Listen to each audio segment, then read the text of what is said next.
नमस्ते।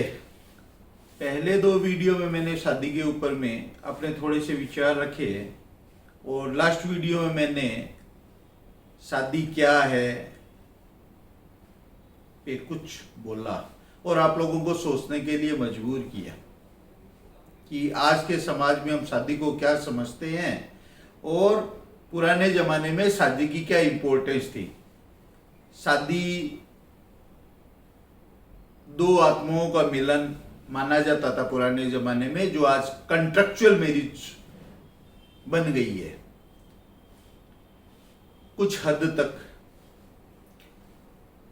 आज मैं क्या शादी सिर्फ दो व्यक्तियों का मिलन है या कुछ और? शादी दो व्यक्तियों का मिलन नहीं है, शादी दो परिवारों का मिलन है। शादी में समाज एक अच्छा रोल प्ले करता है और खासकर परिवार का तो बहुत अहम रोल रहता है शादी में। शादी सक्सेस हो इसमें परिवार वालों का कुछ खास रोल, अहम रोल समझता हूं मैं रहता है। यदि शुरू दिन से शादी होने से लेकर के ही परिवार वाले, एक तो लड़की जब अपने ससुराल में आती है और लड़के के ससुराल वाले उसको प्यार से अपनाएं और लड़के की माँ यदि उसको बहू नहीं मानते हुए अपनी बेटी की तरह स्वीकार करे, उसको प्यार दे,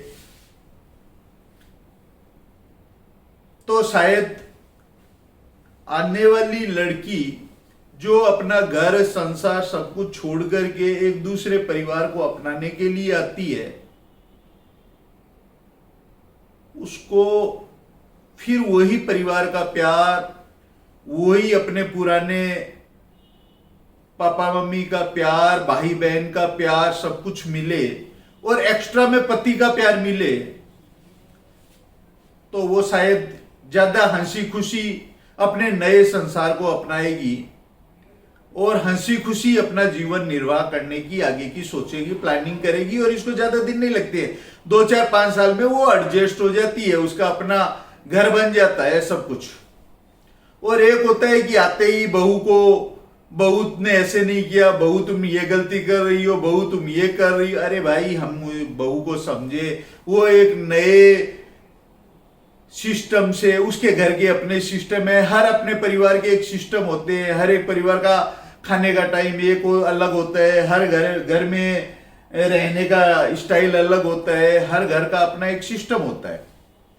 तो एक नए माहौल से आई है, उसको हमारे माहौल में एडजस्ट करने के लिए कुछ तो टाइम लगेगा। लेकिन कुछ परिवार वाले ये मौका ही नहीं देने चाहते हैं और पहला दिन से ही बोलते हैं कि तुम हमारे परिवार के एडजस्ट होकर के, जैसे वो तो जब से बचपन से ही हमारे परिवार में रह रही है और अभी हमारा कहना नहीं मान रही है, इसलिए उसको कहना सुनना शुरू कर देते। होती क्या है कि सास और बहू के बीच में टकरार होने लगती है, हस्बैंड वाइफ के बीच में टकरार होने लगती है। इस चीज को समझना होगा। दूसरा क्या होता है, दूसरा जो मेन रोल आजकल के जो टाइम में, जो सिनेरियो में जो सुनने को मिल रहा है, देखने को मिल रहा है, इसमें ये धीरे धीरे कम हो रहा है या कुछ हद तक बहुत कम हो रहा है। आजकल मेन रोल क्या हो रहा है, जो सुनने में आ रहा है, देख रहे हैं या हो रहा है, एक लड़की नए घर में आती है, नए माहौल में आती है, उसको हर वो सुविधा दी जाती है, हर वो फैसिलिटी दी जाती है, हर मौका दिया जाता है कि तुम नए माहौल में एडजस्ट हो जाओ। लेकिन वो लड़की एडजस्ट होना नहीं चाहती है या होने की कोशिश नहीं करती है। वो चाहती है कि ये परिवार मेरी जो इच्छाएं हैं, मैं जिस माहौल से आई हूं उस माहौल में परिवार के सारी सदस्य कन्वर्ट हो जाए, चेंज हो जाए। उसके उठने का समय, उसका सोने का समय, उसका बात करने का तरीका, हर बात पे मेरे पापा मम्मी ऐसे, मेरे भाई बहन ऐसे, मैं तो इतने इस परिवार से आई हूं, वो इतने पैसे वाले हैं, हमारे घर में तो काम नहीं करना होता है, इस टाइप की चीजें होती है। होता क्या है कि फिर दो परिवारों के बीच में आपसी टकराव, सास बहू के बीच में टकराव, हस्बैंड वाइफ के बीच में टकराव, और अब ये टकराव में लड़की के परिवार वाले एक अहम रोल निभाते हैं। यदि लड़की के परिवार वाले इस चीज को समझे कि जो लड़की, मेरी लड़की जिस घर में गई है वो एक नए माहौल में गई है, वो बच्ची है या वो बचपना कर रही है, उसको समझने का मौका दिया जाए और वो जो भी कह रही है उसको समझाया जाए। बेटी तुम एक नए माहौल में गई हो, तुम अकेली को एडजस्ट करना पड़ेगा, वहां में तुम 2-3 साल वहां में रहो, एडजस्ट करो अपने आप को। सारे आदमी अलग नेचर के हैं, उनके साथ में तुम अपने आप को एडजस्ट करना सीखो। हर आदमी का नेचर एक नहीं होता है, हर परिवार एक जैसा नहीं होता है। जब हमारी पांचों अंगुलियां एक जैसी नहीं होती है तो हम कैसे मान ले दो परिवार एक जैसा होगा, उनका नेचर एक जैसा होगा? दोनों अलग अलग माहौल हैं। तो लड़की के माता पिता यदि लड़की को ये बताए कि बेटे तुम नए माहौल में गई हो, तुम उसमें एडजस्ट करना सीखो, और उसको उसके जो लड़की जब कहती है कि मम्मी मेरे को ससुराल वालों ने ऐसे कह दिया, मम्मी मेरे को ससुराल वालों ने ऐसा कर दिया, मम्मी मेरा पति ऐसा कहता है, मम्मी मेरा पति वैसा कहता है, और हम उसको बढ़ावा देते हैं, लड़की के मम्मी पापा बढ़ावा देते हैं, नहीं बेटे, नहीं बेटी, तुमको यदि ऐसा कहा तो तुमने इसको पलट के जवाब देना चाहिए, तुम्हारे पति ने ऐसा कहा तो तुमको उसकी बात नहीं माननी चाहिए। ये गलत है, ऐसा नहीं करना है। यदि ऐसा करेंगे तो लड़की को तो एक श्रेय मिलेगा और वो ज्यादा करेगी। आजकल क्या कर रहे हैं, लड़की ने कहा मम्मी मेरा हस्बैंड, मेरा पति मेरी बात नहीं मानता है, वो उसने मेरा बर्थडे विश नहीं किया, उसने मेरे को बर्थडे पे कोई गिफ्ट नहीं दी, आज उसने मेरे से जोर से बात की, और मम्मी कहती है बेटी तेरे को किसी की बात सुनने की जरूरत नहीं है, मैं हूं ना, आ जा तू। लड़की क्या करती है, अपना बोरिया बिस्तर समेटती है और मम्मी पापा के घर आ जाती है। इस चीज को हमें समझना होगा।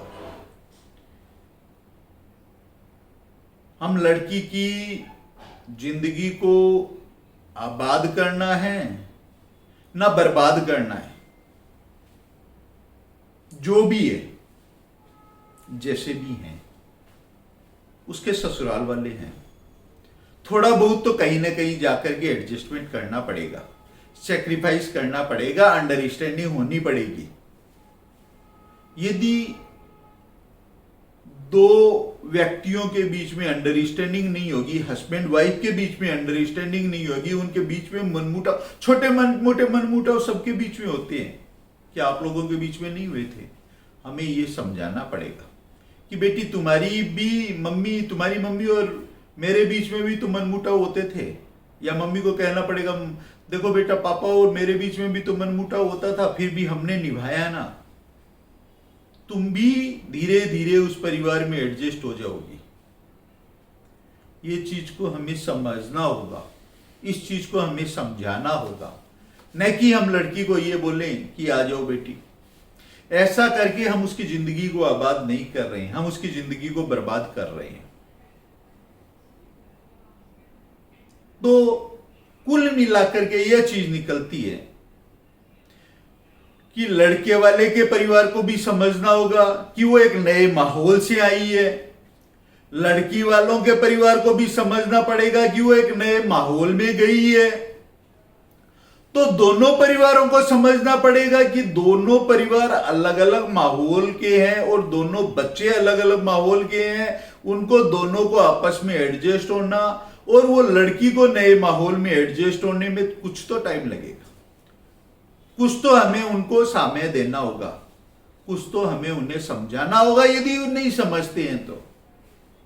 सेकंड, उसकी लड़की की शादी के बाद में या लड़का हो या लड़की हो, दोनों की एक नई रेस्पॉन्सिबिलिटी, एक नया रिलेशन बनता है, उससे भी माहौल में एक खासा परिवर्तन होता है। लड़के की जिंदगी में भी एक नया परिवर्तन आता है, लड़की की जिंदगी में भी एक नया परिवर्तन आता है। इस परिवर्तन को हमें समझना होगा, और जो बच्चे नहीं समझ रहे हैं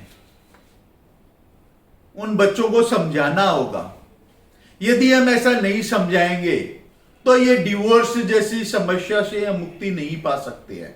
यदि हमें इससे मुक्ति चाहिए तो हमें इसको समझना होगा, समझाना होगा। तो इस वीडियो के लास्ट में मैं यही क्वेश्चन फिर खड़ा करता हूं, क्या आप अपनी बच्ची का डिवोर्स चाहेंगे? यदि नहीं तो आगे से जब भी आपकी बच्ची आपको फोन करके कहे कि मम्मी मेरे को घर वालों ने ऐसा कहा, वैसा कहा, ये हुआ, वो हुआ, तो आप उसको घर बुलाने से पहले 100 बार समझाइए। और लड़के वाले के मम्मी पापा को, पेरेंट्स को, उनके घर वालों को कहना चाहूंगा कि आप उसको अपने आपके माहौल में एक दिन में चाहते हैं कि वो एडजस्ट हो जाए, उससे पहले आप ये सोचिए कि आपकी भी लड़की किसी के दूसरे के घर में गई है, वो कैसे एडजस्ट हो रही है। आपको भी उस बच्ची को प्यार से गले लगाना होगा। यदि उसको कुछ भी उसकी जरूरत है, उसकी जरूरत, उसकी बात माननी होगी, उसको प्यार से समझाना होगा। यदि नहीं समझाते हैं तो आपके लड़के का परिवार भी, आपके लड़के की जिंदगी भी बर्बाद होगी। तो डिवोर्स में किसी का भला नहीं होगा। डिवोर्स में 2 जिंदगियों की बर्बादी निश्चित है। इसलिए 2 परिवारों को जब भी कोई डिवोर्स जैसी नौबत आती है तो मेन रोल प्ले करना है, समाज को आगे आना है, उन बच्चों को डिवोर्स लेने से पहले 100 बार समझाना है, 100 बार मौके देने हैं कि वो कैसे एक साथ रहे, कैसे एक साथ जिए, कैसे एडजस्ट करे। उनको हमारी जमाने की, हमसे पुराने जमाने की कहानियां, बातें बतानी होगी, समझाना होगा कि कैसे हमारे दादा दादी, कैसे हमारे माता पिता, कैसे हम माता पिता ने अपनी जिंदगी को संवारा है, सजाया है। उसी तरह बच्चों तुम भी अपनी जिंदगी को सजाओ, संवारो। और देखिए, फिर देखिए, वही जो बच्चे अलग अलग होना चाहते थे वो कैसे हंस के एक जोड़े की तरह एक साथ चलते हैं। तो मैं सोचता हूं आगे कोई डिवोर्स की पिटीशन फाइल करने से पहले हम 100 बार सोचेंगे, 1000 बार सोचेंगे। नमस्ते।